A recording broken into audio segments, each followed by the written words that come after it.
The live TV, सच सबसे आगे। नमस्कार, मैं हर्षिता सिंह और आप देख रहे हैं द लाइव टीवी। कहते हैं जब जुबान हद से ज्यादा चलती है तो अक्सर फिसल जाती है, या यूं कहें कि मन की बात निकल आती है। और ऐसा ही कुछ हुआ नुपुर शर्मा के साथ, जो भाजपा की प्रवक्ता थी, अब नहीं है। उन्हें लगा कि वो भाजपा की प्रवक्ता है, इसलिए पैगंबर मोहम्मद साहब को अनाप शनाप बोल गई। उन्हें लगा कि ऐसा बोलते हुए सोचा होगा कि इसके लिए उन्हें खूब वाहवाही मिलेगी, इसका उन्हें पार्टी में एक इनाम मिलेगा, जैसे कोई बड़ा ओहदा, पोस्ट, इस तरीके से जो बीजेपी में शायद लोगों को मिल जाता है, क्योंकि भाजपा में दंगा फसाद करवाना आज स्टेटस सिंबल बन चुका है। कपिल मिश्रा, अनुराग ठाकुर, इसके अलावा कई लोग इसके ताजा उदाहरण हैं। लेकिन इस बार जरा दाव जो है वो उल्टा पड़ गया। नुपुर शर्मा को पैगंबर मोहम्मद पर बोलना काफी ज्यादा भारी पड़ गया और उसके नतीजे पूरे देश को भुगतने की नौबत आ गई। मोहम्मद साहब की बेइज्जती भारी पड़ गई नुपुर शर्मा को, बीजेपी को, पूरे देश भारत को। पैगंबर मोहम्मद के बारे में बीजेपी की पूर्व प्रवक्ता नुपुर शर्मा की विवादास्पद टिप्पणियों पर मुस्लिम देश लगातार आपत्ति जता ही रहा है। बवाल हद से ज्यादा बढ़ चुका है। कतर के बाद कुवैत, सऊदी अरब, अफगानिस्तान, ईरान और जितने भी मुस्लिम देश थे वो सब के सब आ गए, और पाकिस्तान से लेकर के पता नहीं क्या क्या कहा लोगों ने, वो सब आपने देखा। किस तरह से विरोध दर्ज किए जा रहे थे वो आपने देखा, आए दिन देखने को भी मिल रहे हैं। ये सब पूरी तरीके से भारत के धर्मनिरपेक्ष छवि के साथ भारत के व्यापारिक रिश्तों पर भी काफी ज्यादा भारी पड़ गया, काफी ज्यादा असर कर गया। बात भाजपा मोदी सरकार के साथ साथ पूरे भारत देश पर, यहाँ के लोगों पर आ गई।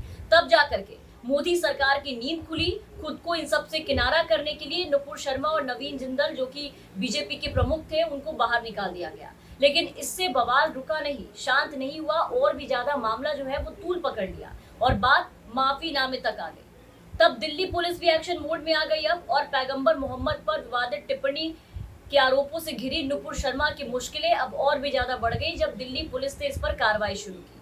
सोशल मीडिया पर नफरत फैलाने के आरोप में दिल्ली पुलिस ने अब नुपुर शर्मा और नवीन कुमार जिंदल के साथ साथ कई लोगों के खिलाफ एफआईआर दर्ज कर ली है।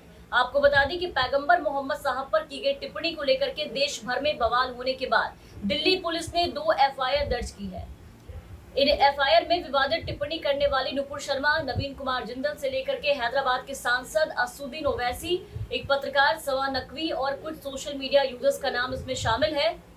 इन लोगों के ऊपर एफआईआर दर्ज किया गया है, ये बोलते हुए दिल्ली पुलिस का ये कहना है एफआईआर दर्ज करने के साथ साथ कि इनके द्वारा की गई सोशल मीडिया पर जो पोस्ट है, उस पोस्ट के कारण 2 समुदायों के बीच में मतभेद बढ़ सकते हैं और किसी की धार्मिक भावनाएं आहत हो सकती हैं। जैसा कि नुपुर शर्मा और नवीन कुमार जिंदल, भाजपा के दोनों लोगों के बयान से हुआ, आपने देखा कि बात कहां से कहां पहुंच गई, और वो तो आप देख ही रहे हैं कि किस हद पर, किस कगार पर भारत अब पहुंच चुका है। नुपुर शर्मा की गिरफ्तारी की मांग को लेकर के कानपुर में सांप्रदायिक झड़पें हो चुकी है, और इस मामले में पुलिस के द्वारा लगातार गिरफ्तारियां भी की जा रही है। बीजेपी ने खाड़ी देशों के द्वारा लगातार नाराजगी जताए जाने के बाद इन दोनों नेताओं के खिलाफ कार्रवाई की, तभी मोदी सरकार की नींद खुली थी और तब जाकर के इनको सीधा सीधा पार्टी से बाहर किया।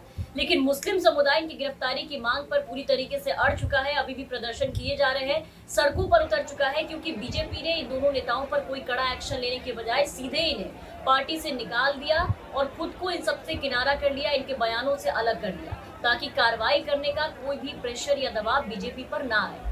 अगर भाजपा अपने नेता नवीन कुमार जिंदल और नुपुर शर्मा के विरुद्ध खुद कार्रवाई करती उन 10 दिनों में, तो शायद मुस्लिम समुदाय सड़क पर इस तरीके से प्रदर्शन के लिए शायद कभी नहीं उतरता, बात बाहर नहीं जाती। भारतीय जनता पार्टी यानी कि बीजेपी के नेताओं के द्वारा दिए गए ये विवादास्पद बयान और सरकार द्वारा अपने नेताओं के खिलाफ कार्रवाई ना करना, कानपुर में 3 जून को कानून और व्यवस्था का प्रश्न बन गया था। किस तरीके से माहौल बना वो आपने देखा, और देखते ही देखते बात मुस्लिम देशों तक पहुंच गई और बात बड़ी हो गई।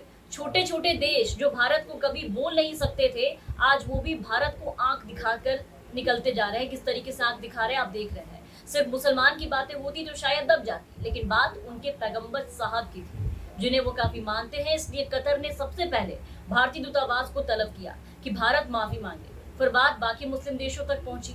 सऊदी अरब में भारत की कंपनियों और सामान का बहिष्कार शुरू हो गया। इधर तब तक नुपुर शर्मा और नवीन जिंदल को पार्टी से निकाल दिया गया था, और निकाल करके बीजेपी मोदी सरकार ने सरेंडर कर दिया, अपने आप को किनारा किया। उन्होंने अपना पक्ष रखते हुए माफी भी मांगी नुपुर शर्मा ने, पर ये देश अब पूरे भारत से माफी चाहते हैं, जिसको लेकर के भारतीय और मोदी के समर्थकों का गुस्सा भाजपा पर ही फूट पड़ा है। आज सरकार बाहर के साथ साथ अब अपने देश में भी घिरती जा रही है। विरोध के सुर बुलंद हो रहे हैं, यहाँ भी विरोध झेल रही है। लोग अब इस बात को मान रहे हैं कि भाजपा सरकार के कारण ही, उनके इस नफरत राजनीति के कारण ही आज पूरे देश का सर इस तरीके से शर्म से झुकने के कगार पर पहुंच चुका है। जिस तरह से बीजेपी ने इन 8 सालों में अपने प्रवक्ताओं के घोड़े छोड़ दिए, बिल्कुल बेलगाम करके छोड़ दिया, कथित धर्म गुरुओं को बयानबाजी करने के लिए खुला छोड़ दिया गया, उसी के नतीजे हैं कि आज ये सब दिन देखने पड़ रहे हैं। और आज अचानक हिंदू राष्ट्र बनाने की बात करने वालों के सुर बदल गए हैं। आप देखिए कि आज वही लोग सर्वधर्म संभव की बात पर वापस आ गए हैं। फिलहाल के लिए इस वीडियो में बस इतना ही। आप बने रहे द लाइव टीवी के साथ। चैनल पर रहे तो चैनल को सब्सक्राइब करें, साथ ही बेल आइकन जरूर दबाएं ताकि हम आपको हर खबरों से अपडेट रख सकें। द लाइव टीवी, सच सबसे आगे।